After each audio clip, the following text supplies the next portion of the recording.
Hello and welcome to another edition of Monday with the Mayor. I'm Bradford Raths, and we're back in Jasper City Hall with Jasper Mayor Terry Seitz. Hi Bradford, how are you? I can't complain. Yourself? No one cares if I do, but no, I really have nothing to complain about at all. That's true. So this past week at the council meeting, we had another tax abatement with Jasper Chair. Right, we created an economic development area, and there's a secondary move that follows that up. We're very happy that Jasper Chair Company, a longtime manufacturer here in Jasper, in an area that certainly is welcome and open to economic revitalization, has decided to add 30,000 square feet. Fundamentally some warehousing, but also that would open up some space for some new manufacturing inside their building and kind of change their footprint internally, as well as add some loading areas, shipping areas.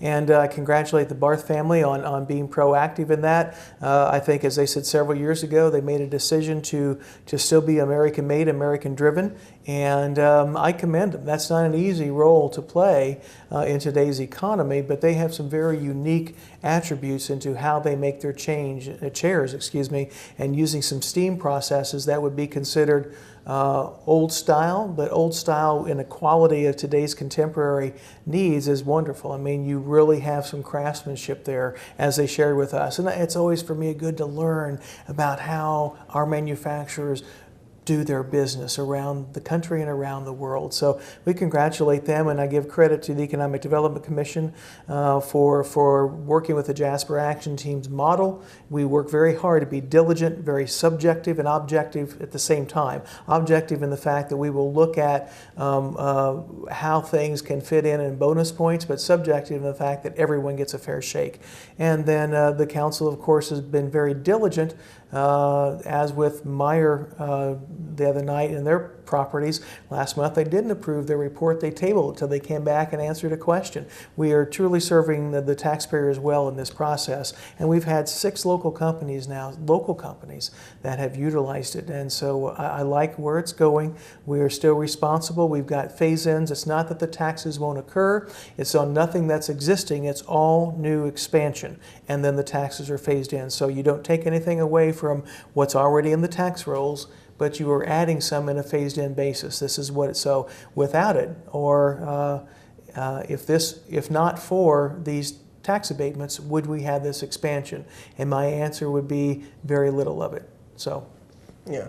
So moving forward, Hank Menke came in also during the council meeting and gave an update on Interstate 67, which has been a buzz of recent for sure. Right, and I'd like to reposition that a little bit. The I-67, I'm part of the I-67 Development Board, but fundamentally, a few years ago, the state truly pulled the plug, May of 2011, on 231 going north of Dale, the I-64 interchange. We don't know why, but literally we think it has something to do with I-69 coming into play, that they felt two improved 4-lane roads would not serve the state well, especially the closer they got to Crane. Although initially our 231 development project was going to stop in the north side of Du Bois County, but it had a way to get around.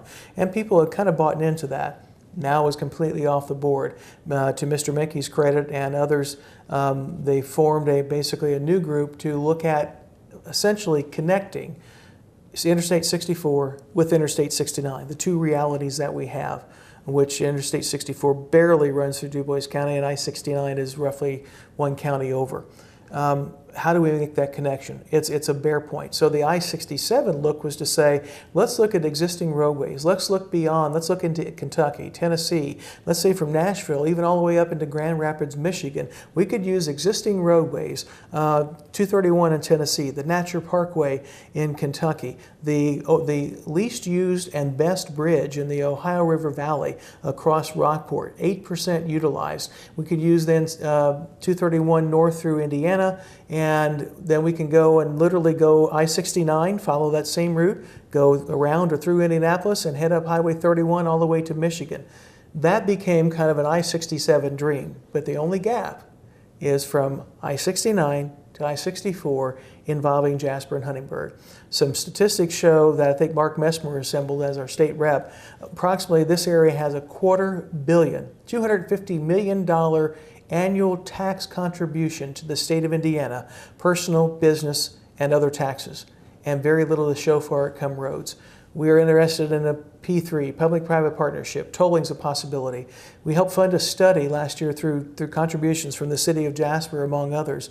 And that study showed that 231 is more than 2 times unsafe any other highway in the national average, that the traffic patterns will support the ability to build the road, and there's also, it would be a commerce factor because trucks would now be able to utilize a 4-lane highway better. And we have a logistics centric economy and a shipping economy here in this county.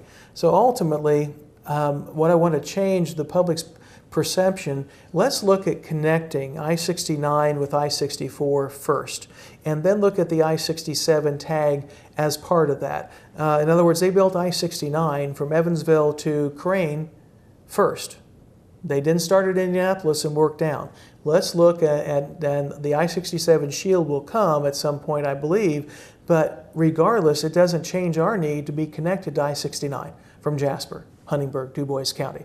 And we have an understanding from Kentucky and others that this really ought to be the first move. So I'm a proponent of that connection.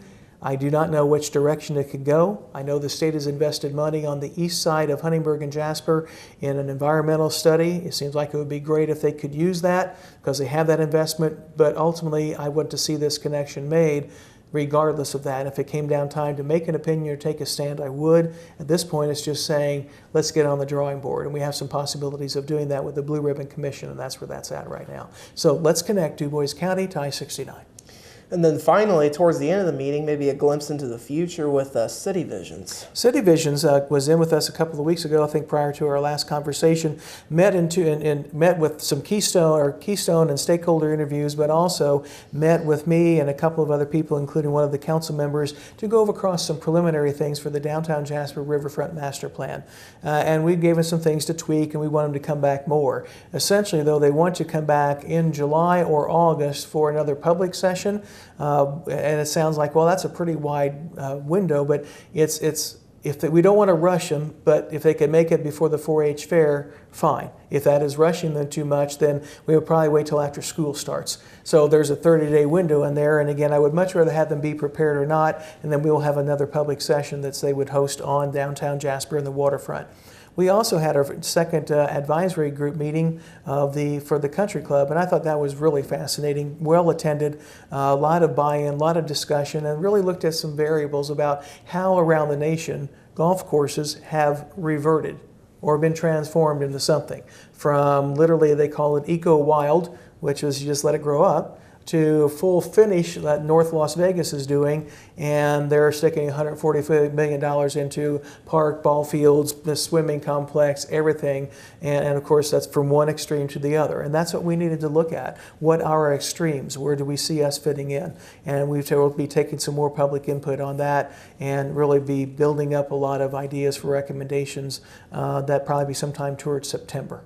And we'll inform you as it goes along about whether they're coming into the community again. But very pleased with City Visions and the work that they've done and how they've engaged the community. It's our estimation, and just reading, I'm just counting names, probably they have had about 4 dozen stakeholder interviews. I'm talking significant hour-and-a-half time or longer with people, and some they've met with twice, or they've requested to add more information. That doesn't count phone calls, emails, conferences with us, and I think they are doing exactly what we've asked for them to do.